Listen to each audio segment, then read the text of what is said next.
Nós hoje temos o privilégio de rodear a mesa do Senhor para juntos cearmos. E para nós é motivo de um imenso prazer, porque não é um pedido, é um mandamento do Senhor. Nós não fazemos isso porque o Senhor pediu, nós fazemos isso porque o Senhor decretou que fizéssemos.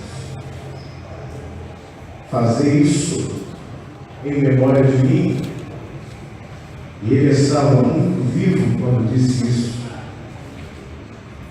e repartindo o pão, tendo dado graça.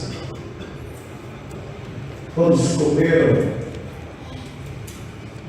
e ao apresentar o vinho, ele disse: eis aqui o Novo Testamento do meu sangue, o Novo Testamento do meu sangue. E por que o Novo Testamento? Porque se há um Novo Testamento, é porque houve um antes, que agora seria transformado por um novo, seria tirado o que estava sendo feito primeiro, e entraria em ação um Novo Testamento. Estaria ratificando.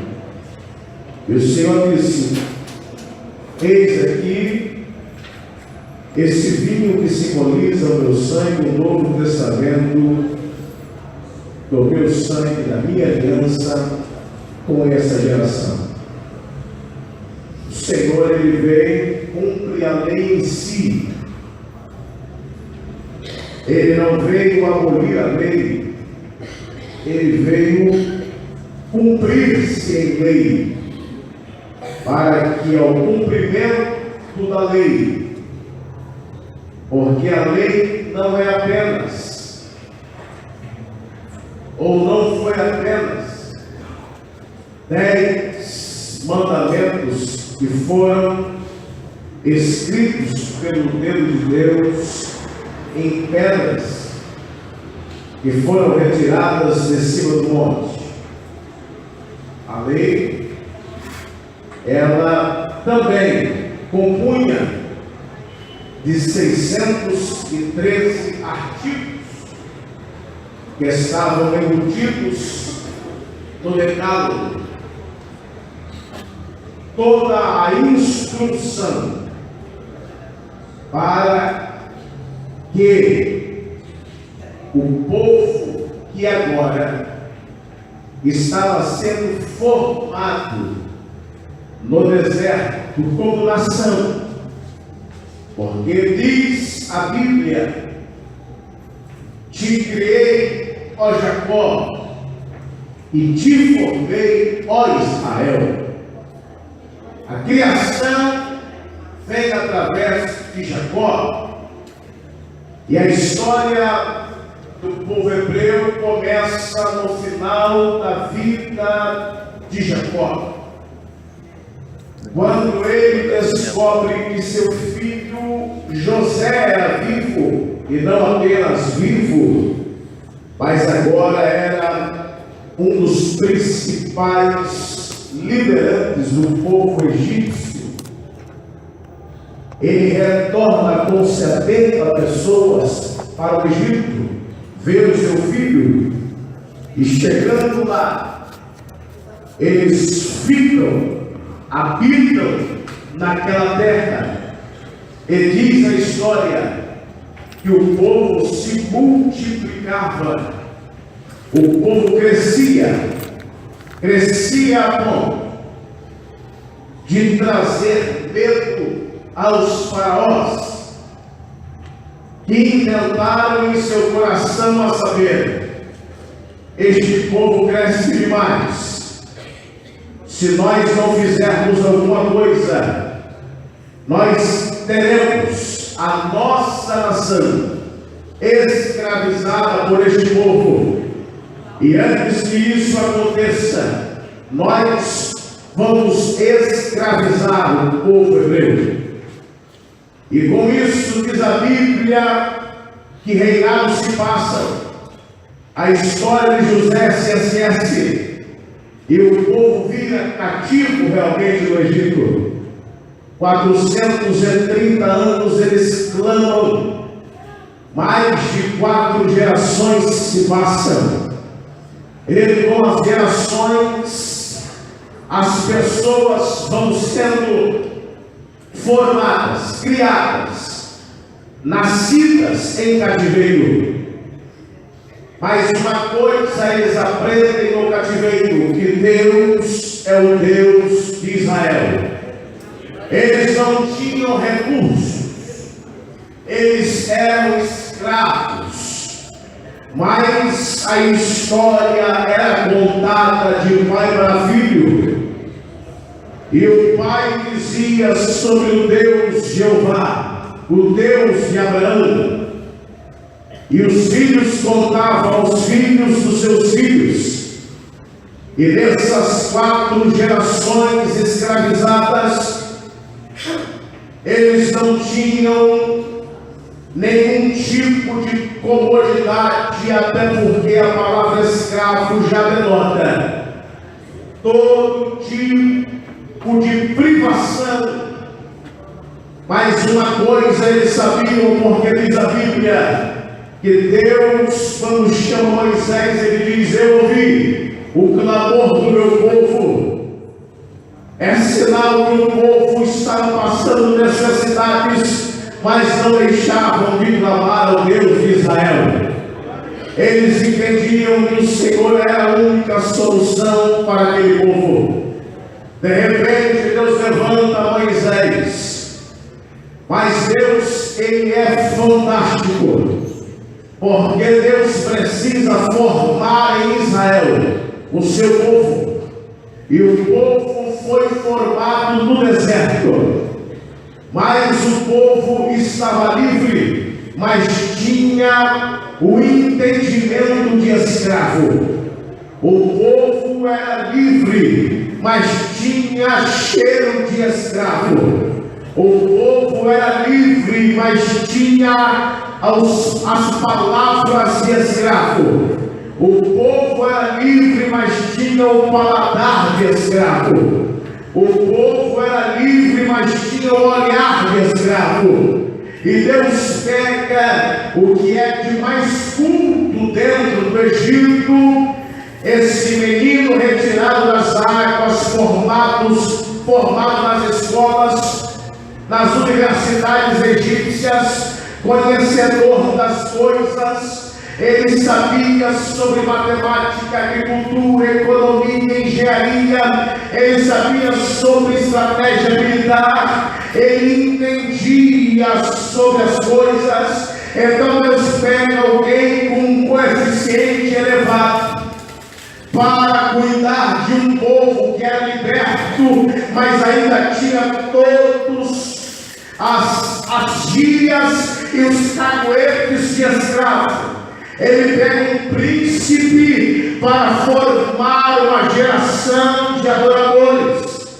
Ele pega Moisés, mas Moisés foi para o deserto, é claro que foi. Mas se tem uma coisa que Carlos Drummond de Andrade disse um dia, ele disse assim: pode me retirar tudo, só não podem me arrancar o conhecimento. O conhecimento não se arranca com a adversidade do dia. O conhecimento não se subtrai com as circunstâncias da vida. Podem nos levar o nosso carro, os nossos bens, podem nos aprisionar, mas o conhecimento ninguém arranca. Moisés não estava na prática, mas Moisés sabia muito bem o que era comer bem, o que era vestir bem, o que era manejar uma espada. Ele conhecia sobre agricultura, irrigação, agricultura de subsistência. Ele conhecia sobre policultura. Ele sabia sobre os astros, estrelas, ventos, luas. Ele conhecia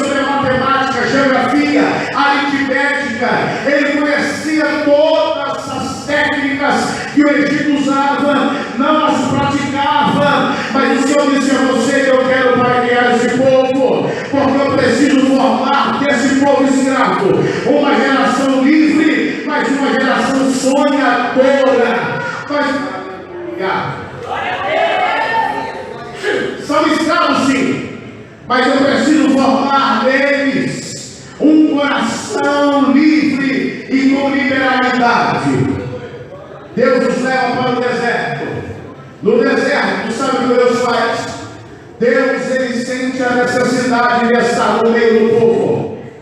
Com a necessidade de estar no meio do povo, Deus diz: olha, Moisés, eu não vou deixar vocês sozinhos. Eu vou estar no meio sempre da vida de vocês. Eu sempre vou estar no meio. Ele diz a Bíblia que ele separa uma área específica com medidas exatas. Ele diz a Bíblia que ele faz então a Moisés e inspira com medidas o tabernáculo. O tabernáculo foi feito, ele diz a Bíblia, e as nações, os povos ficavam nos 4 lados do tabernáculo. 3 tribos à frente, 3 atrás, 3 da esquerda, 3 à direita, 12 tribos, cada uma delas estava em um lado específico, orientado por Deus. E o tabernáculo era móvel, ele não ficava fixo, não era templo, era tabernáculo. Templo nos arremete à história do físico. O tabernáculo é originado da palavra tabernáculos, que quer dizer estar ali por um pequeno momento de tempo, ou algo que não é fixo, ou alguma coisa que não vai ficar por muito tempo no mesmo lugar. Porque diz a Bíblia que Jesus Cristo estava aqui e ele tinha um tabernáculo. O tabernáculo esse significava que ele tinha um limite de tempo para estar entre nós. Então Deus levanta com todas as medidas do tabernáculo 60 pilares em volta de um tabernáculo retangular. Havia dos pilares havia um muro, não feito de blocos ou de lajotas, mas de linho branco puro, e media 2,5 metros.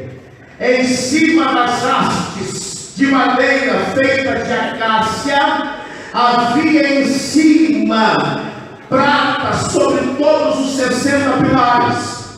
E sobre a prata que estava sobre os pilares, debaixo dela havia algumas argolas, e essas argolas eram feitas de cobre, e havia uma haste feita de pele de animais, e tinha um ficão feito de bronze, que era enterrado pela metade para dentro da superfície, e a metade dele era para fora da superfície. Então diz a história que o Senhor, ele deu as medidas, fez o tabernáculo, o átrio era composto pelo lugar do sacrifício, e o átrio também estava ali a bacia de bronze. Saindo do átrio nós víamos 5 alpendres, que o apóstolo Paulo nos ensina como os 5 ministérios apostólicos. Passando desses alpendres, que eram 5, havia um véu, e este véu separava o lugar que estava fora do lugar santo. Entrando no lugar santo de um lado, havia a mesa da preposição, e a mesa da preposição havia 2 fileiras de pães asmos, cada fileira havia 6 pães. Então eram 2 fileiras com 6 pães ácidos, ou seja, que não tinham fermento. Em cima dos pães ácidos havia sido derramado óleo. Em cima do óleo se colocavam ervas amargas. Do outro lado havia um candelabro com 7 hastes. E essas 7 hastes representam os 7 Espíritos de Deus, que diz a Bíblia no livro do Apocalipse. Em cada haste em cima havia o receptáculo para estar queimando todos os dias o fogo incessante dentro do lugar santo. A mesa da propiciação para cada pão máximo representava uma tribo de Israel.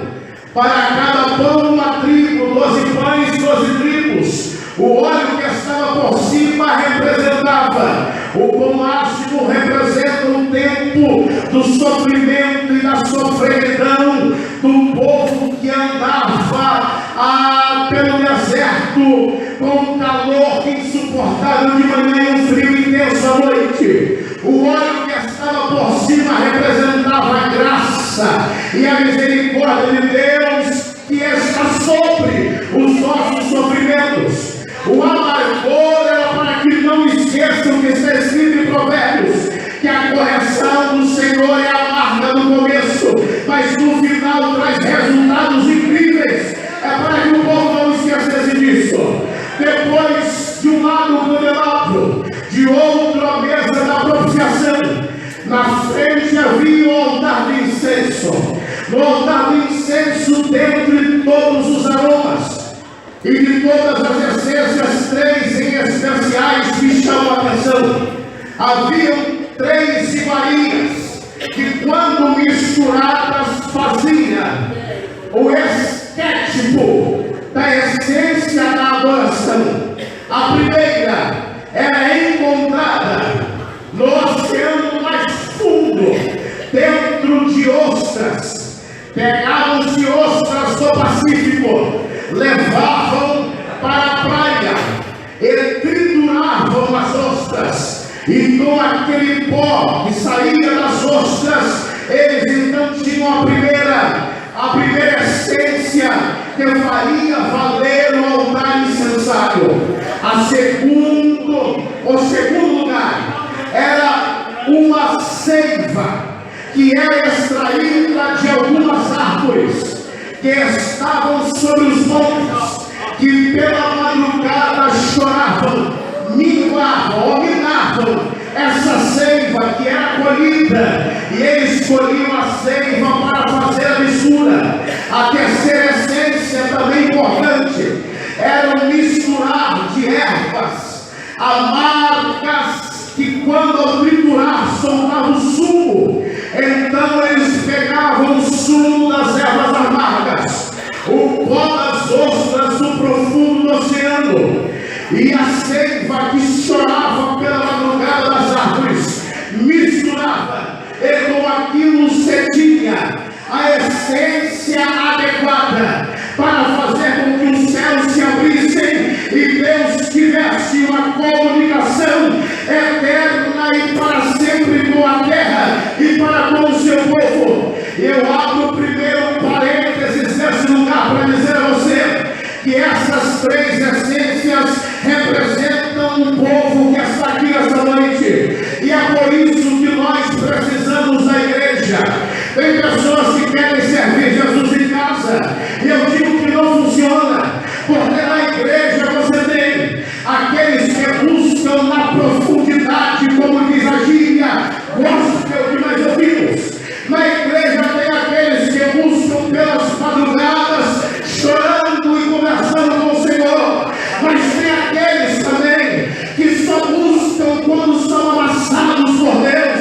Mas Deus está dizendo: para que o meu trono seja abalado, para que o céu se abra, eu preciso dos que buscam com profundidade, eu preciso dos que buscam pela madrugada, mas eu preciso também daqueles que buscam salário aberto, porque a junção dos que buscam no profundo, dos que buscam na madrugada e dos que buscam no aberto, é que o céu se abre e Deus responde.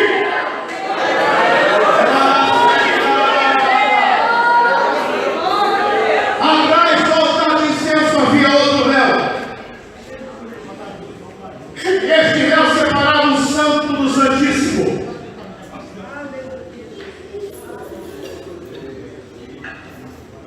No lugar santíssimo estava a arca. Dentro da arca havia 3 elementos. O primeiro elemento, a vara de Arão que floresce. O segundo elemento, um pote de ouro com o maná que desceu do céu. O terceiro elemento eram as tábuas da lei. Todas elas estavam dentro da arca. E diz a Bíblia que em um dia específico o Senhor descia com a sua glória, e os querubins que estavam por cima da tampa do propiciatório, os querubins que estavam por sobre a tampa, como esses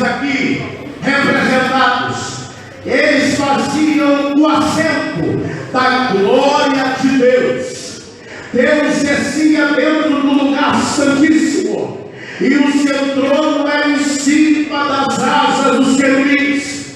E eu me perguntei: Deus, por que a tua graça, a tua glória, ela se limita para ficar em cima das asas dos querubins? Por que ela não entra por dentro da arca? Por que ela não passa pela vara? Por que ela não passeia pelos pães?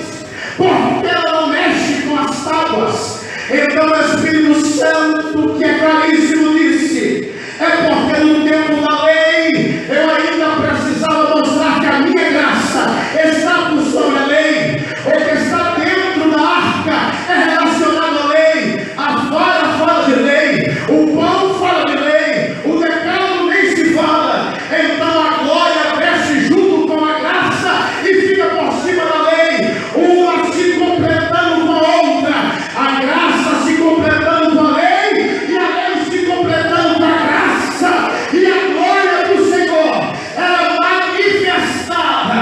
Quem estava fora podia ver a glória, mas quem estava dentro ficava encantado com o poder. Entrava o sumo sacerdote, ele entrava de frente com passos curtos em direção à arca. Depois da manifestação da glória, ele não entra, ele não sai como ele entra. Ele entra com postura ereta, com o nariz direcionado para os querubins. Mas quando vem a visitação da glória, com a glória vem o peso da glória. Então o sacerdote se curva com o peso da glória e não se vira. Ele vai dando um passo atrás, e ele dá outro passo atrás, e ele vai dando passos até sair do lugar santíssimo. Sabe por quê? Porque a glória tem peso, e quem sente a glória nunca, jamais se virará para ela, porque tem um dia já foi marcado por ela. Jamais vai querer viver em outro lugar.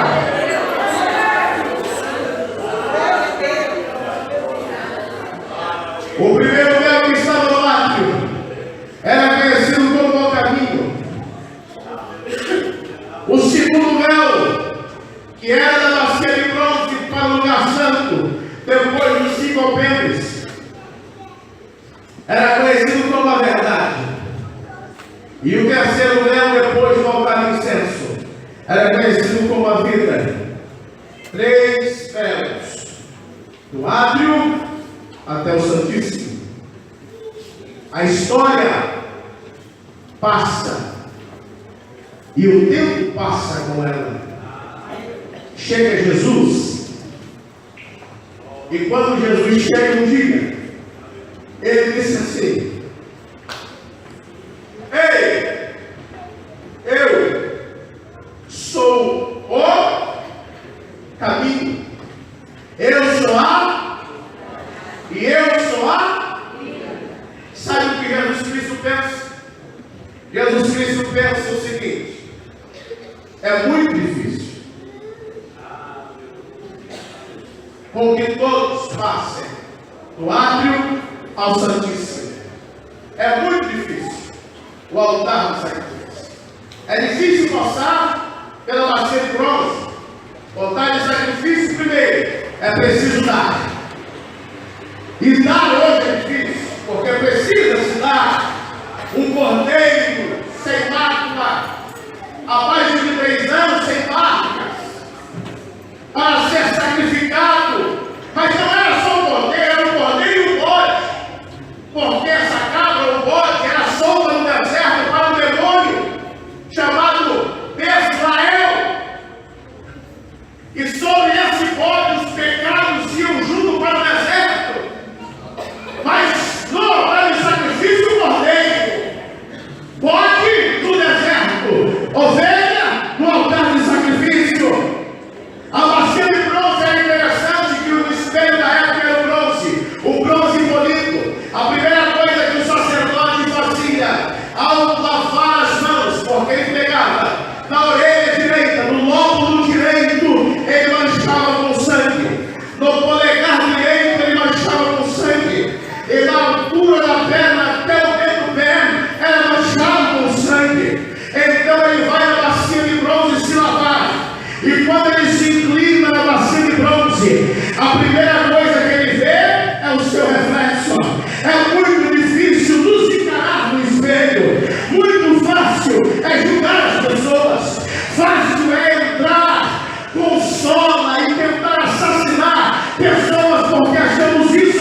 quando Pedro diz: eu sou o tabernáculo de Moisés.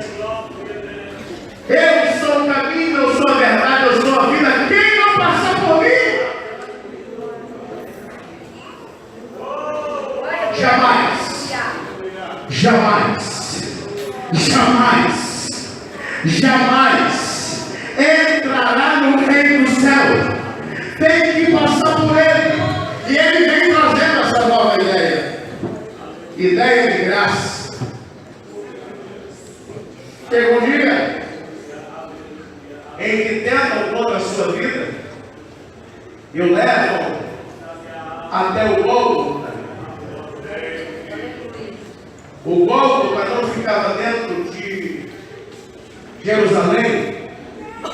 O Gólgota estava fora de Jerusalém.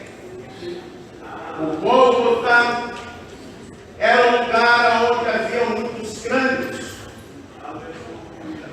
Outros dizem que era pelo formato da caveira, da rocha que parecia como uma caveira, porque Gólgota é uma palavra em aramaico que significa caveira. Diz a Bíblia que ele está agora sendo crucificado, e sobre a sua cabeça escreve: este é o Rei dos Judeus, Jesus Cristo, Rei dos Judeus. Escrevem em 3 línguas, escrevem em latim, a língua que os romanos falavam, escreve em grego e escreve em hebraico. 3 línguas diferentes estavam na tapuleta, que estava por cima da cabeça de Cristo.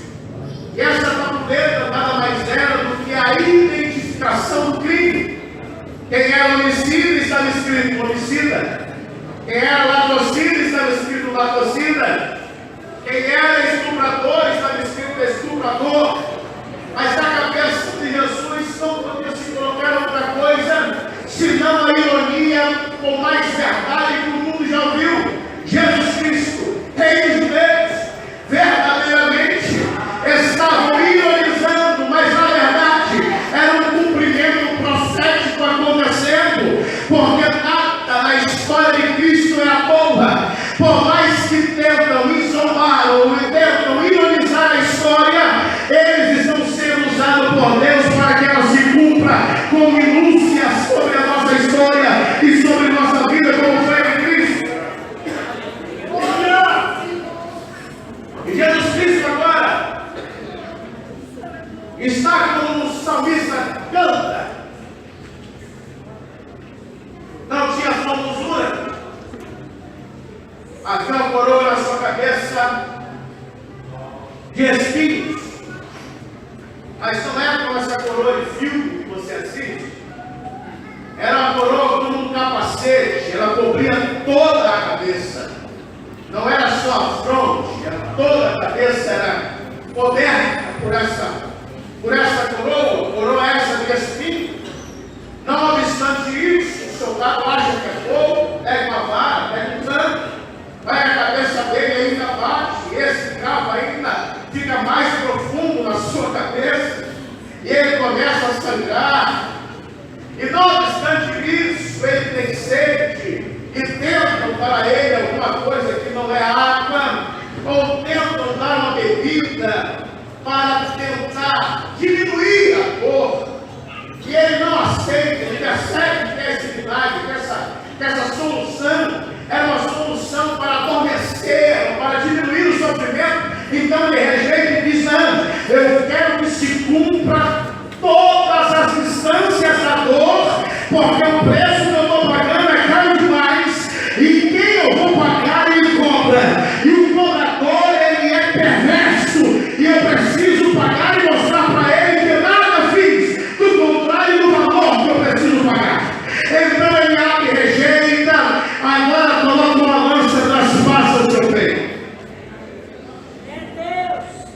A lança passa pelo pulmão, a pleura cheia de água vaza, junto com ela sangue, diafragma comprimido,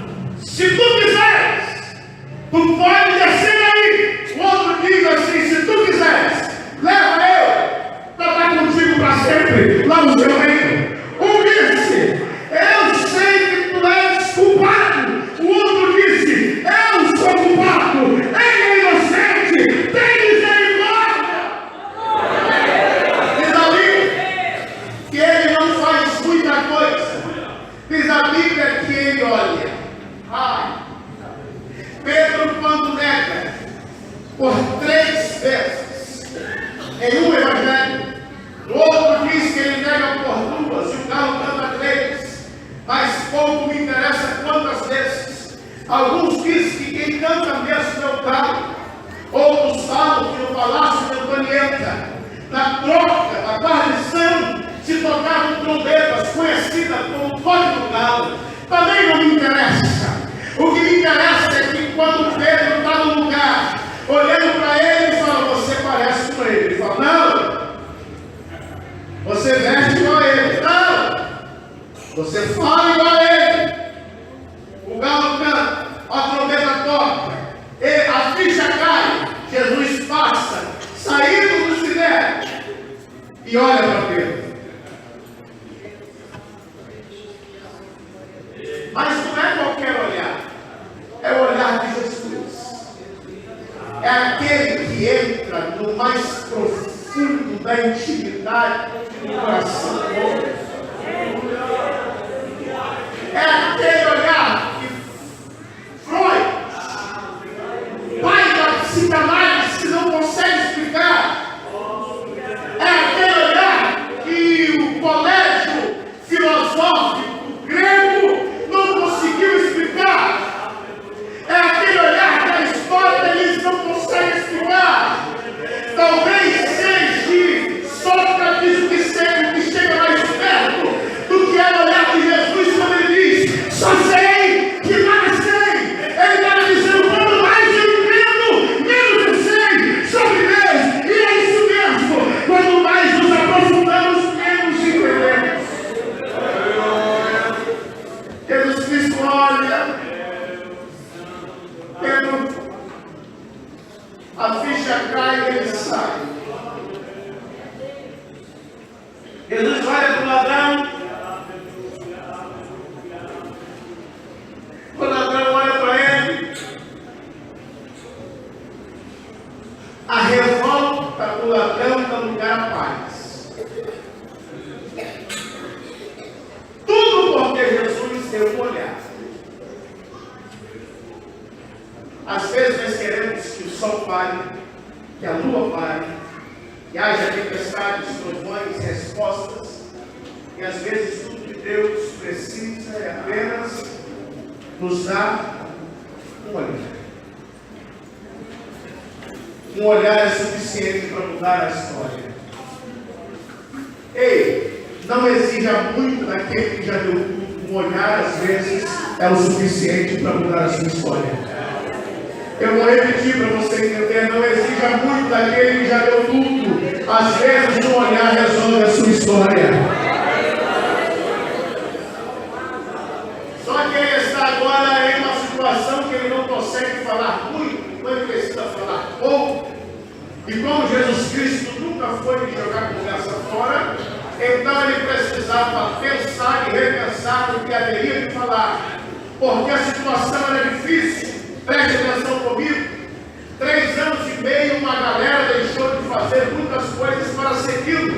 Agora, essa pessoa que ressuscitou o paralítico, que parou o mar, aquele que curou leprosos, aquele que fez e aconteceu, está numa cruz com estrelas aparecendo, ele está sofrendo, ele está com a respiração curta e ele está prestes a morrer. Então imagina a situação dos seguidores. Talvez eles estavam se acotovelando, dizendo: não valeu a pena. O nosso Redentor está agora crucificado. A nossa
o aramaico sabia. E quem conhecia o aramaico ali? Os gregos não conheciam. Os hebreus muito menos. Os romanos também não. A não ser cidades circunvizinhas, porque o aramaico não era língua, era como se fosse apenas uma sublíngua daquela época, mas era nativa de Jesus Cristo. Então apenas os que andavam com Cristo é que sabiam o que eles estavam falando. Então eu entendo, Marcelo, que quando ele diz Elohi, Elohi, lama sabachthani, que quer dizer Deus meu, por que me desamparaste? Ele não está reclamando na cruz a ausência do Pai. Porque eu não poderia estar pregando aqui nessa noite para os senhores um Deus que na maior dificuldade do seu filho virou as costas e o abandonou na cruz do Calvário. Como eu poderia pregar para os senhores que Deus é fiel e que não abandona os seus, se na maior tortura do seu filho o abandonou? Como eu poderia pregar sobre o Deus que é fiel e que vai nos tirar da prova, se no momento mais difícil ele vira as costas, pastor? É pelo pecado? Não é que se fosse pelo pecado todos nós estaríamos só. É sinal que quando ele fala Elohi, Elohi, lama sabachthani, ele não está dizendo estou aqui abandonado com o papai. Ele estava dizendo assim: eu preciso dizer alguma coisa a eles, que eles percebam que não é o fim. Ei, vou repetir. Jesus Cristo na cruz, ele pensa: eu preciso falar alguma coisa a eles, que eles saibam que o que está vendo aqui não é o fim. Parece o fim. Tem cruz, tem sangue, tem dor, tem sofrimento, tem história, mas não é o fim. Ah, você não entendeu nada. Jesus estava dizendo assim: olha, aquilo que aparentemente parece o fim, nada mais é do que o começo de uma grande história a ser desenvolvida na sua vida.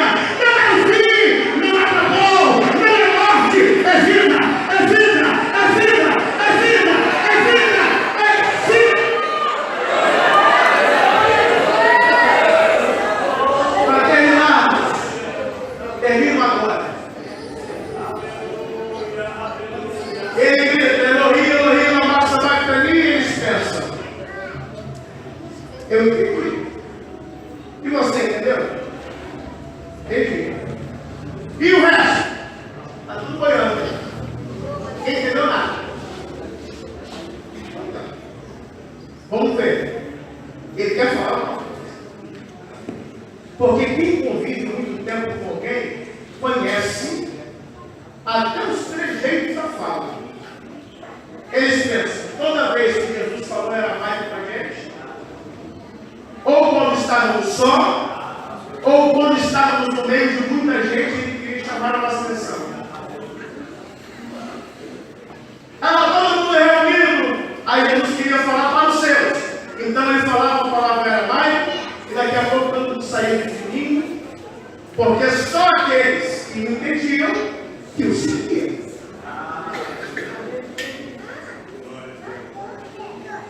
E se tem uma coisa que incomoda, é quando chega alguém que fala uma língua que eu não entendo.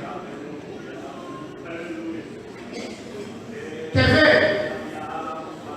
Se no nosso culto chegasse um americano, sem intérprete, e começasse a pregar, você se revestiria do banco e diria: não estou entendendo nada. E o pior, me incomoda. Me incomoda não entender. O que incomoda não é eu falar apenas, é eu não entender.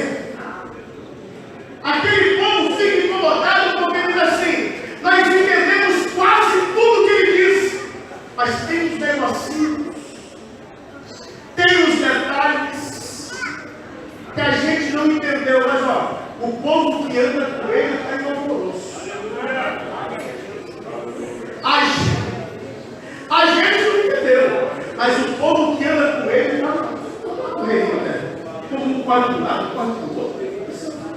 Ei, tem coisas que todo mundo sabe, mas tem coisas que o noivo só fala com a noiva.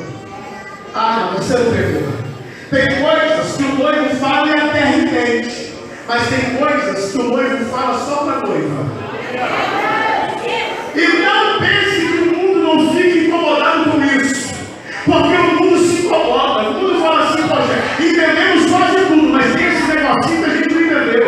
Como é que no meio de uma crise ferrada como essa, tem um povo que no sábado deixa de ir no shopping, deixa de ir na praia à noite, deixa no luau e vai para a igreja se reunir para lembrar do sacrifício de um Deus de 2000 anos atrás, que ao terceiro dia ressuscitou. Eles ficam incomodados, mas quando eles estão incomodados, nós estamos nos preparando para o arrebatamento e lembrando que nós temos a terra.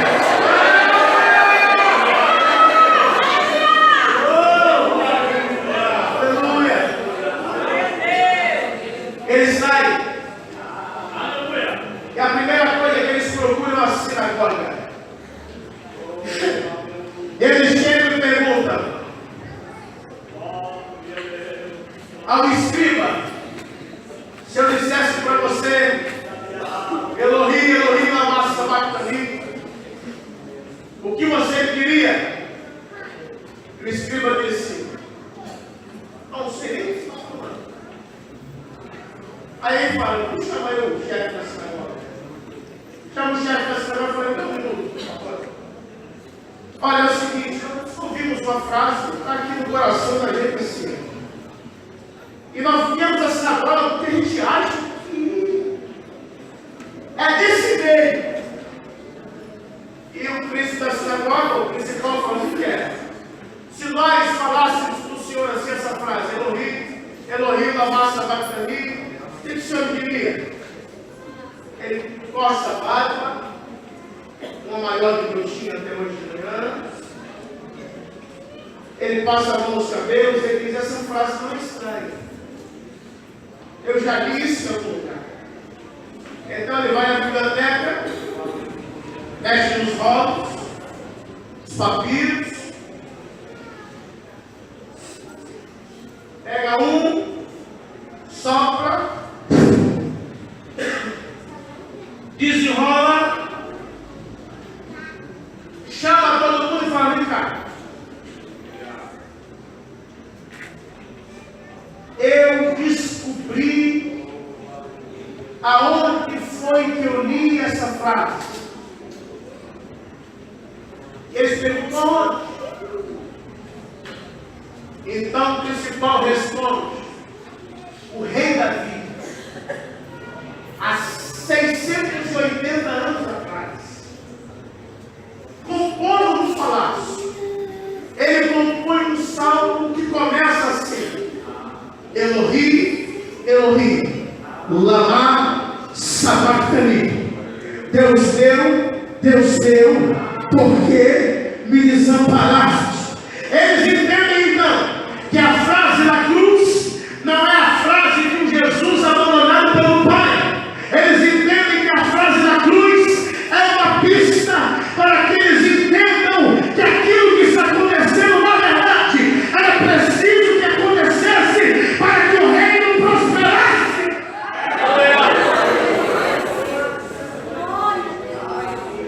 Eles começam a pedir isso para a gente. Abra sua Bíblia, se ele é curioso, abra sua Bíblia no Salmo 22 também.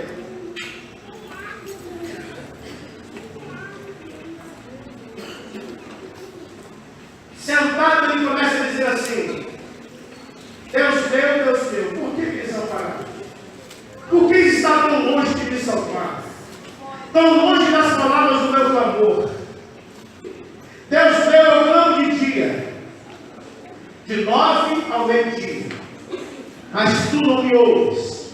De noite, de meio-dia às 3, diz a Bíblia, que houve trevas sobre a terra. De noite, eu não tenho sossego, porém, tu és santo. Glória a Deus. Porém, tu és santo. Porém, tu és santo. porém, tu és santo. Jesus estava dizendo assim, olha, vão procurar a pista, porque quando achar a pista, vocês vão entender que o Deus Pai que me colocou aqui, Ele tem currículo para me colocar aqui. E o Deus que me colocou aqui tem a capacidade de me tirar daqui ressuscitado. Ele tem currículo, fique tranquilo. Então eles começam a ler, olha, de manhã eu falei, não me atendeu, de noite falei, ninguém me ouviu, porém tu és santo. Sabe o que Deus estava dizendo? Independente do meu querer,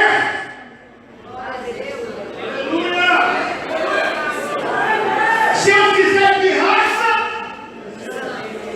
se ele curar, se ele não curar, se ele abrir, se ele fechar, se ele quer, se ele não quer, se ele exalta, se ele abate, se ele faz conhecido, se ele faz desconhecido, se ele enche, se ele esvazia, se ele traz, se ele leva, se ele tira, se coloca, se leva para a direita, se joga para a esquerda, se o mar está batendo, se o vento está soprando, se você entrou em depressão, ou se a porta do emprego fechou, ou se você não é conhecido, ninguém te chama para pregar, ele é santo. Ou seja, se ali, ele não muda, o projeto permanece no pé, porque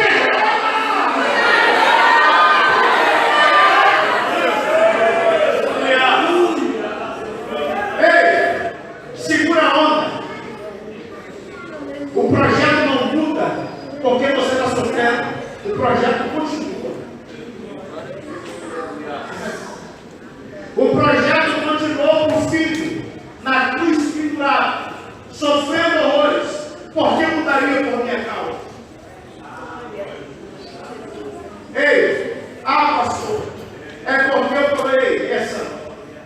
Pastor, porque meu marido, ele é santo. Pastor, porque minha esposa, ele é santo. Pastor, porque ele é santo. Ele é santo. Pastor, eu não passei, ele é santo. Pastor, a promoção chegou, ele é santo. Pastor, eu queria tanto, ele é santo. O projeto permanece de pé. Você querendo ou não, ele é santo. Ele está dizendo assim, olha, vocês estão aqui, eu estou aqui.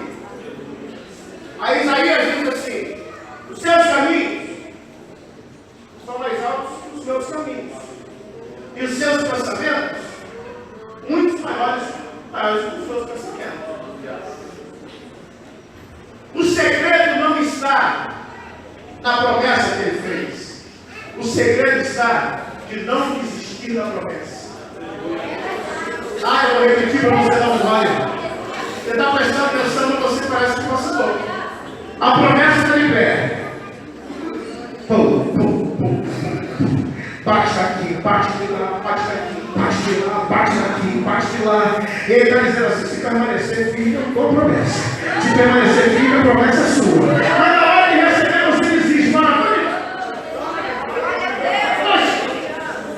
Quero saber pagar. Aí ele fala. Aí você faz o quê? Começa de novo, aí sofre de novo. Aí deram o vinagre embebido de ervas para amenizar a dor. Aí Deus fez o quê? O projeto está de pé. Eu não abro mão do projeto. Se eu fizer isso aqui, eu guardo o projeto, mas eu vou no projeto até o final. Nós estamos aqui porque o projeto vai até o final. Nós vamos cear porque o projeto vai até o final. Nós temos certeza do céu que o projeto vai até o final.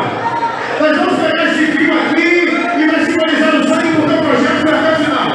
E ele está dizendo assim, olha, no mundo tereis aflições, mas fica tranquilo, eu venci. Ele está dizendo, eu permaneci focado no projeto. Ei, hoje não deu certo, mas amanhã vai dar certo.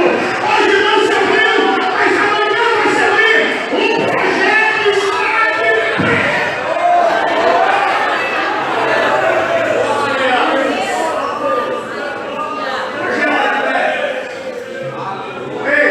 Pela primeira vez que profetize para alguém, diga: o projeto está de pé em você.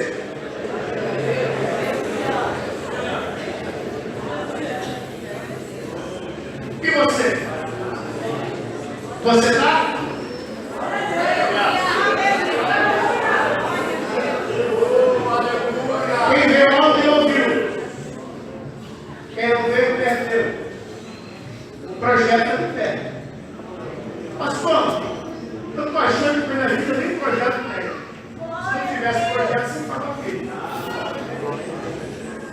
Porque para cada alma vivente, um projeto. Você não está vivendo muito bobeira. Estou vivendo muito bobeira. Sem projeto, sem plano, não tem nada. Você não é idiota. Você é filho. Você é noiva. E você tem um projeto. Ah, mas eu estou chegando aos 40, 50. E aí? Ah, não, porque Deus disse que eu vou ser um pregador famoso, pregando no mundo inteiro. Eu estou chegando aos 70. E aí? O projeto de quem é seu é dele. O projeto de quem é seu é dele. Então ele executa o projeto quando ele quiser. Ah, não, vou repetir para futucar você. O projeto vai acontecer quando ele quiser. Você pode ir 500 sexta-feira no vale, 700.000 manhãs, na alvorada da madrugada, no monte você pode jejuar, mas o projeto está no dia certo. Jejum não antecipa o projeto. E no vale não antecipa o projeto. E no monte não antecipa o projeto. Aí então para que eu vou no monte? Eu vou no monte para o relacionamento maior com ele. Eu vou no monte para buscar mais dele. Eu vou no monte para não desistir do projeto dele. Então eu vou no monte. Mas isso não quer dizer que eu não empurro o projeto. O projeto já nasceu com data de nascimento, com data de validade. Ele sabe o que vai chegar. Vai jejuando, ou buscando ou não. Mas estamos firmes. O projeto vai acontecer. Só que acredita nisso. Pela primeira vez, levante as mãos.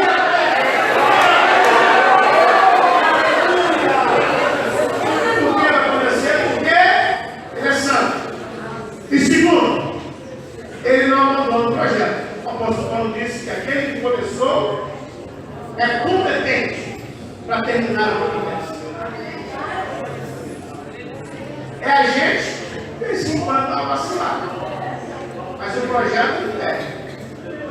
Aí ele diz assim: os seus pais creram e o Senhor os livrou de todos os males. Sabe o que Jesus estava dizendo na cruz? Para você, bobão, que está achando que eu estou aqui desiludido com o Pai, porque eu estou abandonado, você está errado. Eu estou mais perto do Pai do que nunca. Se teve um lugar que Jesus estava perto do Pai, foi na cruz. Mas ele estava dizendo assim: eu preciso informar para vocês que quem me colocou aqui é absoluto e é santo. Segundo, quem me colocou aqui é competente. Me dê provas que ele é competente. Salmo 22, versículo 2, ou 3, ou 4, diz assim: os seus pais confiaram e o Senhor os livrou. Ele estava dizendo assim: se nós chegamos até a cruz, foi porque o meu Pai fez coluna de fogo de noite, colocou nuvem de dia, fez água brotar da rocha, fez sandália crescer no pé, fez calça não rasgar, terno não desbotava, perfume continuava francês, o hálito era como se tivesse tomado dente com colgate na hora. Não tinha ninguém que estava doente, não tinha, todo mundo estava são. O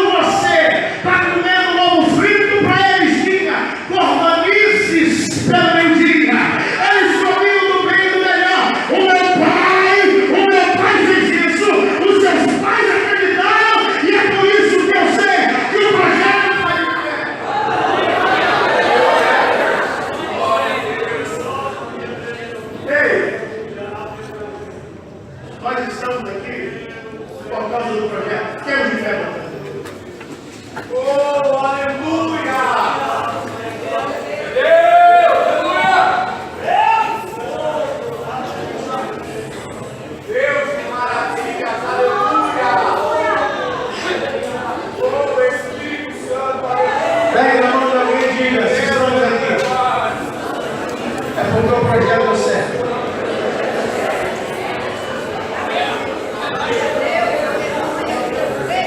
Reginaldo, o projeto deu certo.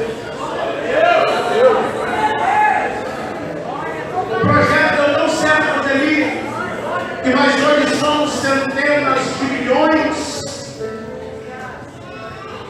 O projeto deu tão certo que a igreja está cheia de eis isso, eis aquilo, que hoje todo mundo virou príncipe e princesa do reino. O projeto deu tão certo, mas tão certo, quem ontem era prostituta, depois que o conhece, vira princesa. O projeto deu tão certo. Quem ontem era homicida, hoje é homem íntegro e sentado em meio dos príncipes do Senhor. O projeto deu tão certo que, sem merecer, nós fomos batizados com o Espírito dele. O projeto deu tão certo que, sem merecer, todos os dias ele manda a providência sobre a nossa casa. O projeto deu tão certo que ele pegou analfabetos e colocou pregoando a sua palavra e doutores para ouvir analfabetos. O projeto deu tão certo que ele pega gente incapaz, incapacita e faz virar patrão, e aqueles que são capacitados são empregados, porque o projeto deu certo. O projeto deu tão certo que nós estamos aqui com a esperança que o arrebatamento possa ser hoje, e nós saímos daqui e glória do Senhor.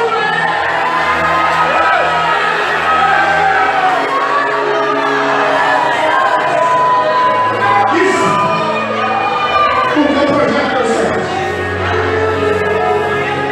Quando o projeto não dá certo,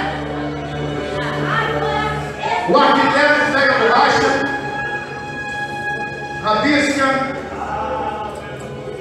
faz, não dá certo. Quando ele se aborrece, ele rasga, bota fogo. E aqui, Deus faz o projeto.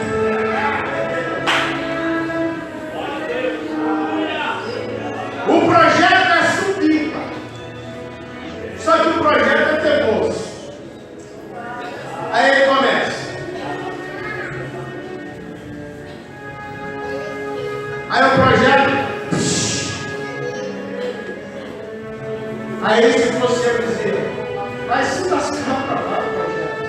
Eu vou marcar você na minha agenda. Só que Jesus, o que ele faz? Ele estica a mãozinha e traz o projeto. Só que na ida, você vai petulante, arrogante, cheio de pirraça. Na volta, ele vem te trazendo. Aí eu vou pensar, você acha que ele para? Ele vem te puxando. Aí você caiu de boca, Jesus, ele te puxa. Aí você vira de costas, ele te arranha. A mão de Deus não para de te trazer porque você caiu. A mão de Deus não para de te trazer porque você saiu do projeto. A mão de Deus continua te trazendo. Aí você arranca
você. Hoje, Deus está fazendo alguma coisa com alguns projetos. Amanhã vai fazer com outro projeto. Mas só que ele tem paciência. Ele pega o projeto. Porque o projeto de Deus ele costuma ficar metido. Jesus dá uma garibadazinha no projeto. Começa a colocar no AutoCAD de 3D para dar forma no projeto. Aí o projeto começa a ficar meio petulante. O projeto começa a ficar com o nariz em pé. O projeto já quer tirar foto do todo. O projeto agora tem que ter agenda. Né? O projeto agora, que era inquebrado, agora que tem um dinheiro, já não pode mais sentar perto do irmão. Aí Deus fala: projeto! Eu fiz tão certo, mas tão certo que eu até mentir. Sabe o que eu vou fazer com você? Vai me matar? Não. Vai me quebrar? Não. O que você vai fazer? Vou te colocar descansando. E quando Deus dá um chá de banco num cara, não tem telefone que toca. Não tem agenda que vem. Não tem porta que abre. Aí o projeto vai desligando. O projeto estava voando. O projeto ficou orgulhoso, o projeto foi descendo. Aí o projeto volta a buscar. O projeto começa a fazer voto. Deus, se tu me der uma segunda chance, vai ser diferente. Aí o projeto começa a consagrar. Aí Deus tira o projeto de novo da estante e fala: vou te dar uma moral. Eu vou te dar mais um grauzinho. Aí dá mais um grauzinho, aí o projeto decola. Aí quando o projeto decola, o projeto não toma jeito. Aí Deus deixa o projeto de novo, o projeto desce. E quando o projeto desce, mais uma vez o projeto começa a fazer voto, promessa. Aí Deus fala assim: eu vou te dar mais um grau. Aí dá mais um grau, o projeto decola de novo. Ei!